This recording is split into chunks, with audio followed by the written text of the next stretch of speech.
In this video, we're going to discuss the cost leadership strategy, which is one of the 3 generic strategies recommended by Michael Porter. So the cost leadership strategy is pretty straightforward. You want to become the firm in your industry that has the lowest cost of producing your product or providing your service. So let's get to an example. There's a grocery store chain that's headquartered in Germany, but they also do business in the United States, which is how I found out about them. And they're called Aldi. So Aldi has very, very low prices. And how do they get to such low prices? Well, they are the low-cost provider. How do they keep costs so low? Well, they keep their expenses at a minimum. And you think about a grocery store, what are the expenses? Well, purchasing the goods.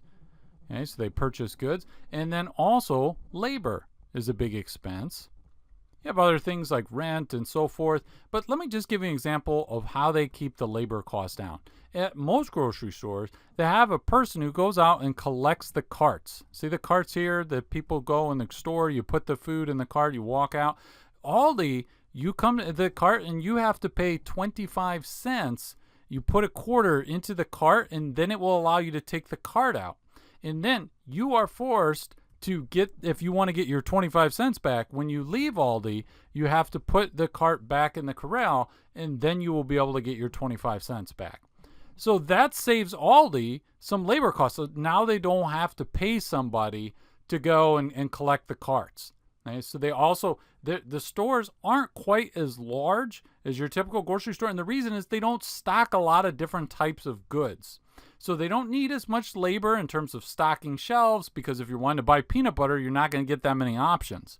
And they don't have like the higher, more expensive type of brands sometimes for goods. They really keep the cost to a minimum. Sometimes you'll just have 3 or 4 employees in the entire Aldi store. So they really do everything they can to keep their costs as low as possible. Now you might say, well, how does this help the firm? Why is it important that the firm have low costs? Well, according to Porter, by having this low cost strategy where you're the cost leader, you're providing these groceries for a lower cost than anybody else. You're getting the groceries on the shelf for a lower cost. That's going to provide you with benefits to help defend you against the 5 competitive forces. Remember Porter's 5 forces?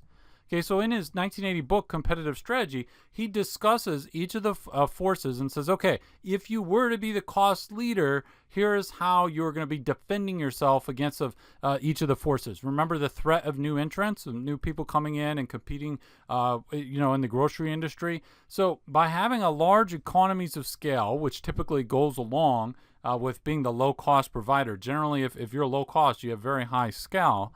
It's going to discourage new entrants because they're saying, okay, look, for me to come in and compete with Aldi and be able to have such a low cost, I can't just have one grocery store or something like that. I need a large number of stores. So it'd be difficult for them. They might lose money for several years before they're able to reach the scale and efficiency of an Aldi. Now, in terms of rivalry, remember rivalry was existing firms within the industry. So the idea here is that if you are the cost leader, then your competitors, they've competed away all their profits, but you can still earn a return. Let me explain that in a little simpler terms. So let's say that it costs Aldi for a bag of chips. Let's say we've got a bag of chips, and then it costs Aldi $1.09 to get that bag of chips and to get it on the shelf for a customer. That's the cost per unit. That's the cost per unit for Aldi.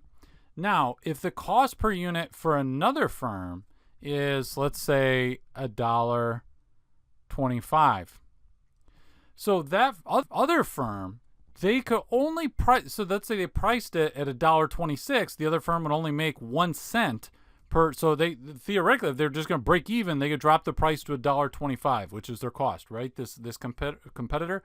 But even if they priced it at their cost of $1.25, Aldi could still price theirs. They could price it, let's say, at $1.15, and they're making 6 cents per bag of chips that they sell. Whereas the other company couldn't sell it at $1.15 because they'd be losing money. So the competition, they could all compete and fight and get the prices down real low, but because you're the low-cost provider, you're always going to be able to make a profit, whereas the other firms wouldn't be able to do that. Now, in terms of the threat of substitute products, Porter doesn't say a lot about this, but basically just the general idea is that if you have the lowest cost, then remember, substitute is some product that could basically perform the same function as your product. So think about somebody going to a restaurant to get food instead of going to a grocery store. So because you have the lowest cost, you can also have the lowest prices. So you would be in the best position relative to when a consumer is thinking about a substitute product.